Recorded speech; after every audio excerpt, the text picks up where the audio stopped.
Sonee's Sports Report. Sitting here with the man, Keith One time. Thurman. Thanksgiving weekend, Tampa, Florida. It's beautiful here, isn't it?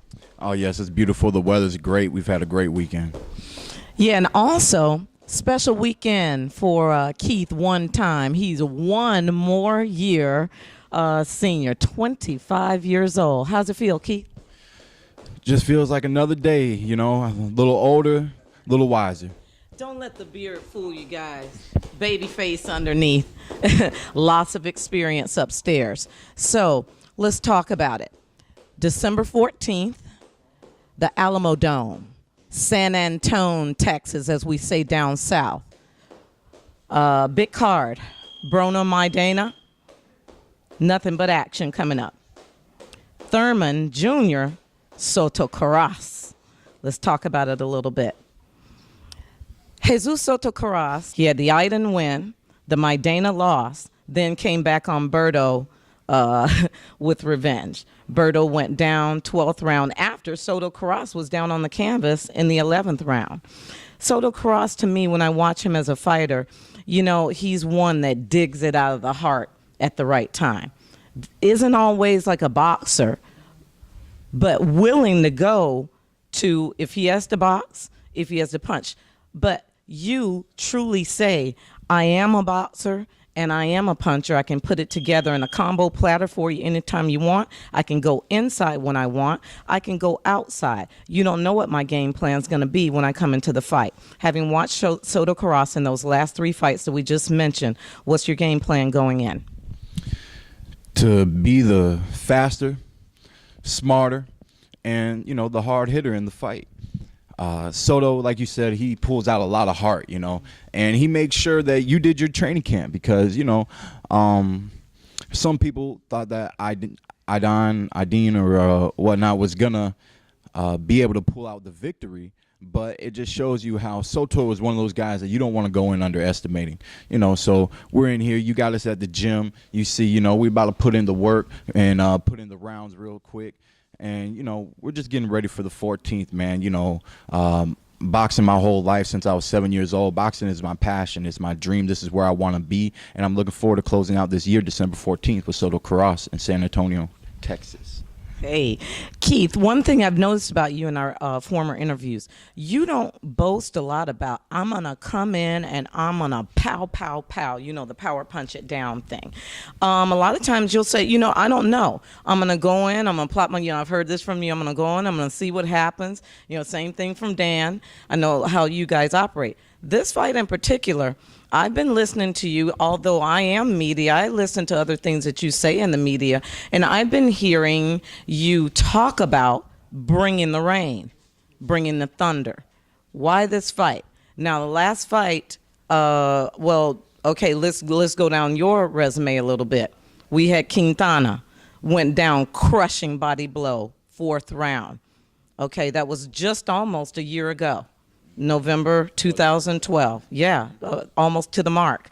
Then, nice birthday gift. And then we cruised on into March, and we saw Jan Zavek. Took you the distance. Made you a better fighter, grittier fighter. Taught you some lessons in the ring. I thought it was great that you went those 12 rounds, and it was a beautiful fight to watch. Then we went down to July. Boy, you were chomping at the bit. And Diego Chavez succumbed in the 9th round. Where are you now as you come now and you're talking about throwing punches? How'd your mentality come from, I don't know, I'll see, to now I hear a different confidence in your voice? You know, my motto is and always has been and will continue to be KOs for life. You know, I mentioned in the Diego Chavez fight that I was very disappointed that I did perform for 12 rounds, even though it was beautifully executed boxing. I left unsatisfied because I didn't get a knockout. So at the post-conference, I let everybody know that Keith Thurman is a knockout fiend, that I'm always fiending for the knockout.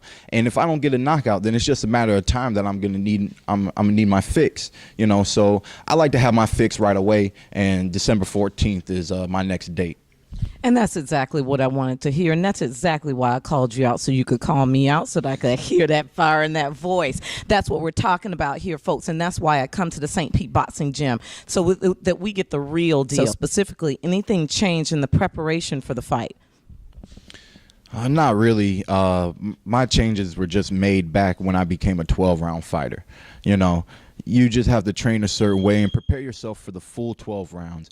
And we do that every single day. You know, we put in our morning and our evening workouts, and I'm just real confident. You know, I mean, don't fix it if it's not broken. And our routines are golden. You know, I've been coming in shape, performing.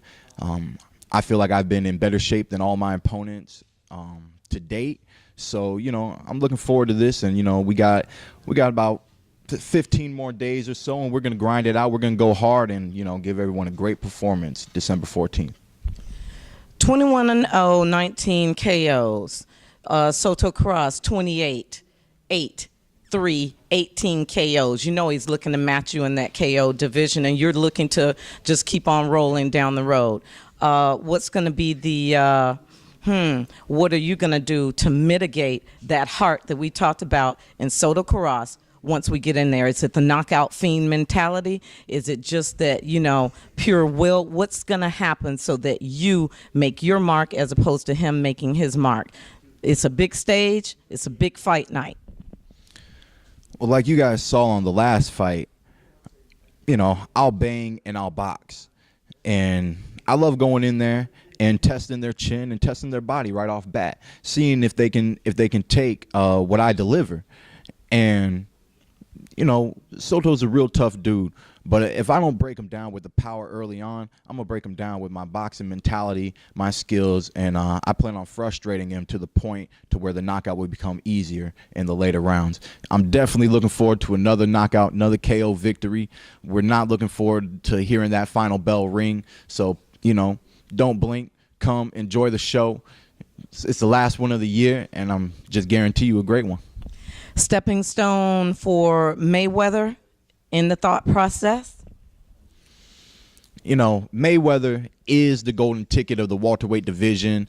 You know, he's the man. I mean, Floyd picks his own fights. Everybody knows that. He's the man. He's wearing the crown. He's the king of the division. He picks his own fights. But there's a lot of young talent who's fighting for an opportunity to get in the ring with him. I do consider myself one. I do consider myself a worthy opponent of Mayweather's. And, you know, we'll just have to see. I got to take out a few more people. I got to shake up the world of boxing a little bit more for a little bit longer duration of time. But hopefully it's a fight that can be made before he bows out and just passes the torch on to the younger generation. What I appreciate about Keith one-time Thurman is that he has stated it before and in every interview pretty much that I've had with him and in other interviews that boxing is what has made him a better man. So what we surmise from this, number one, boxing is just not about getting in the ring and fighting. It's about becoming a better person, period. So Keith, one time, how do you continue to develop and evolve? Okay, you're only 25 years old, but you honestly, you know, you speak of a man way with wisdom way beyond your years, and we've spoken about that. What continues to motivate you and push you to become a better man and not just become bored in the ring? Because it's easy to throw the 1-2 punch in the straight right and the overhand left and do the do every day, but not evolve as a person. What drives you to do that? The simple desire to be a better fighter. You know, it's been my lifelong dream to be one of the greats in this ring. I've been working hard. We're going on 18 years now, and it's just been a journey. You know, it's been a journey, and it's a slow process. And just like you said, I'm 25. Naturally, growing up, I'm aging. I'm growing. I'm getting older. I'm learning more day in and day out. And boxing is just like a conduit of growth. You know, it just helps me develop as a man and as a fighter. And being a fighter is a part of the man who I am. So I need to develop both in the ring and outside of the ring. And we're doing it one step at a time, one fight at a time, one day at a time. with all due respect to the legendary trainer Ben Getty, and due respect to now Chris Getty, who's working with you on the training team now, what makes it work with Dan Birmingham? Well, the history. You know, Dan accepted me and Ben Getty into his gym back when I was 14 years old. And he was shortly after that in the ring working on the mitts with me and helping me and Ben develop our skills together. He's just been around. He understands me. He understands my background because he understands where I come from and my roots with Ben Getty. And there's no other trainer out there who understands me like Dan. When I did my first interview with you in here, Keith, I had some inferior equipment, and it was a really loud day in the gym, a lot of boxing going on in the gym, and you were not at the status that you are now. We could hardly get our interview done. I would like to point out now that E.F. Hutton could be speaking in the room because it's silence. Silence equals respect. Respect, because one time's in the gym and it's fight time. Won't take up any more of your time, Keith. It's been a pleasure as usual. Hey, you heard what he said. Don't blink. Sonee Sports Report is bringing you this. Look for it on Jeff Mayweather's ProBoxingInsider.com, also U.S. correspondent for the British site LiveFight.com. It's going down. Alamo Dome, San Antonio, Texas. Broner, Maidana on the main card. Keith. One time. Thurman, Jesus Soto Karass on the co-main event. Showtime, December 14th. Be watching. This is Sonee Sports Report, and that's where it happens. You concerned about your fan base building up? And he said, no, because fight by fight, they will see, and I don't have to do anything extra for that.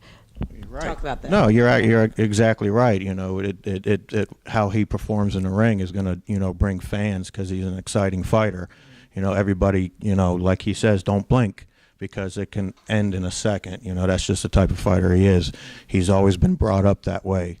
And one important thing he was always taught was never leave it in the hands of the judges.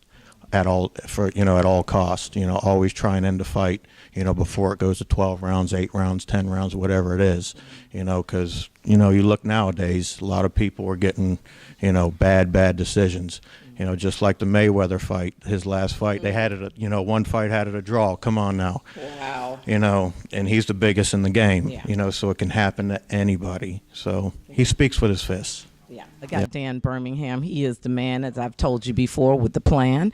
And what's the plan for December 14th, Dan? Don't give me the same stuff. You know, Sonee Sports Report, I want something fresh, something good. Oh, yeah. Well, we're facing a real tough guy in Soto Karass, and Keith's going to be in great shape. He already is in great shape and boxing 12 rounds every other day for weeks now, and we're ready to go. You're going to see a brilliant Keith Thurman as usual. You know, I was explaining to Sonee how early on in my career, she got a sneak peek at the sparring here. She got to see the footwork and the side-to-side movement that we're working with. So I explained to her that it was in my nature to be a fighter, okay? And that if it's in your nature to be a fighter, like early on in an amateur career, if you are developing a strong fighter, later on in his career, that fighter, throughout time, hard work, and dedication, can learn to box. Boxing is a skill and a technique. But if you have a boxer, someone who has been boxing since they were an amateur and continues to perfect their boxing skills as a pro, I feel that it's harder to turn a boxer into a fighter. If it is not your first instinct to be a fighter, then you will never be a fighter, and you will always be an outside boxer. It takes a certain kind of mentality to sit down in the pocket and feel comfortable going toe-to-toe with another man. So like I said, a fighter can learn to become a boxer, but a boxer cannot learn to become a fighter. Yeah! San Antonio! Here he comes. 219 punches. 219. Back at you. That's trouble for Karass.